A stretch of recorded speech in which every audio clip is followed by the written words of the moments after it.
পরবর্তী বক্তা মীর মোহাম্মদ হেলাল উদ্দিন, চট্টগ্রাম ৫।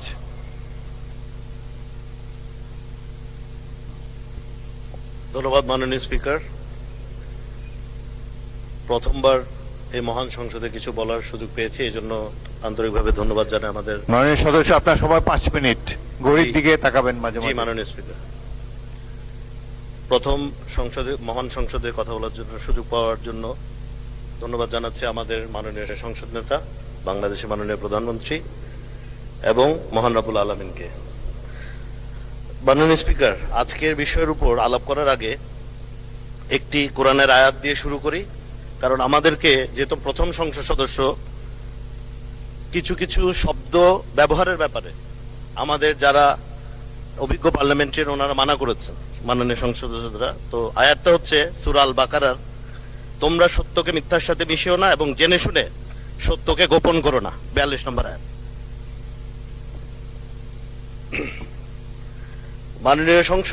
মাননীয় স্পিকার, আমরা যে বিষয়টা নিয়ে আজকে আলাপ আলোচনা করছি সেটা হলো জুলাই জাতীয় সনদ, ভবিষ্যতের পথরেখা।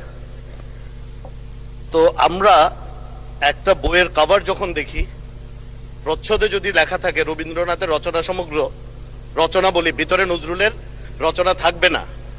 তো এই জুলাই সনদ পড়তে গিয়ে ৬ নম্বরে লেখা দেখলাম, ঐক্যমতে উপনীত বিষয়সমূহ ক সংবিধান সংশোধন সাপেক্ষে সংস্কারের বিষয়সমূহ।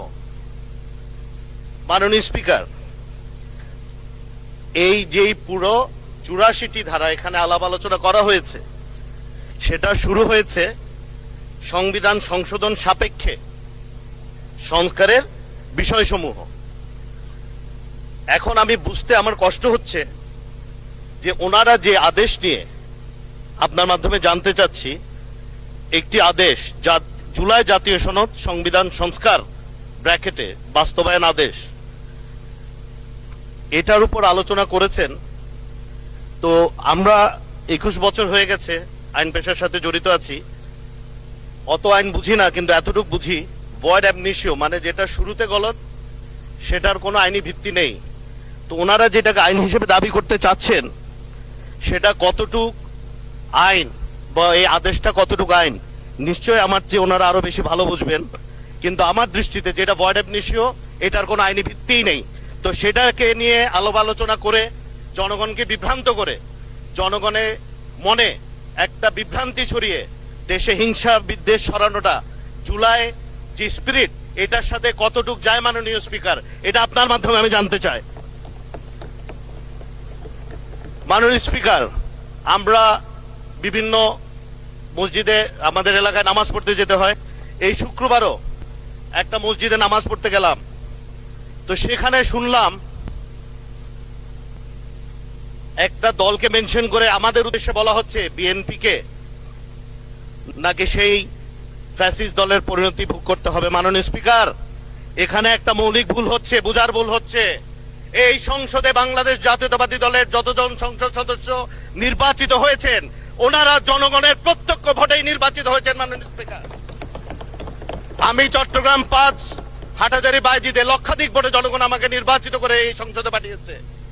আমাদেরকে ওইসব কথা বলে উত্তক্ত বিরক্ত করার প্রচেষ্টাটা এবং পাবলিক মনে, জনগণের মনে একটি বিভ্রান্তি সৃষ্টি করে দেশে আবার যে ওনাদের চিরচারিত স্বভাবের মতো মব কালচার সৃষ্টি করার যে প্রচেষ্টা, এইটা আর সফল হবে না। মাননীয় স্পিকার,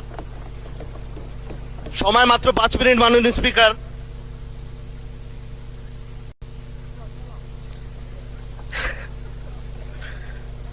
প্রথম দিন বলছি কিছু ভুল ত্রুটি হতে পারে মাননীয় স্পিকার, কিন্তু আমরা যখন একটা কথা বলি, আমরা জুলাই যোদ্ধা, আমরা জুলাইয়ের জন্য সবকিছু করেছি। মাননীয় স্পিকার, গত ১৭ বছরে আমরা কোনো ছদ্মবেশে রাজনীতি করতে পারিনি। আমরা ফ্যাসিস্টের বিরুদ্ধে প্রকাশ্যে যুদ্ধ করে মাননীয় স্পিকার আজকে সংসদে এসেছি। এখন আমি আহ্বান জানাচ্ছি, আজকে যে বিষয়টি এখানে উপস্থাপন করা হয়েছে, যে মুলতবি প্রস্তাবের আকারে যে জুলাই সনদ, জাতীয় সনদ ২০২৫ আমরা কিভাবে বাস্তবায়ন করতে পারি, আমরা সবাই সেদিকে মনোযোগী হই। এদিকে মনোযোগী না হয়ে আমরা যদি দেশে বিভ্রান্তি সৃষ্টি করতে চাই, আমরা যদি দেশের মানুষের মনে একটি সংখ্যা সৃষ্টি করে আবারও সেই মব কালচারে ফেরত যেতে চায়, সেটা এবার আর দেশের জনগণ মেনে নেবে না মাননীয় স্পিকার। আমি আপনাকে আবারও ধন্যবাদ জানাচ্ছি, সময় প্রায় শেষের দিকে। আপনাকে আবারও ধন্যবাদ, এবং একই সাথে এই সুযোগে একটু আমার সংসদীয় আসনের সমস্ত মানুষজনকে ধন্যবাদ জানাতে চাই আমাকে সংসদে ওনাদের প্রতিনিধিত্ব করার সুযোগ দেওয়ার জন্য।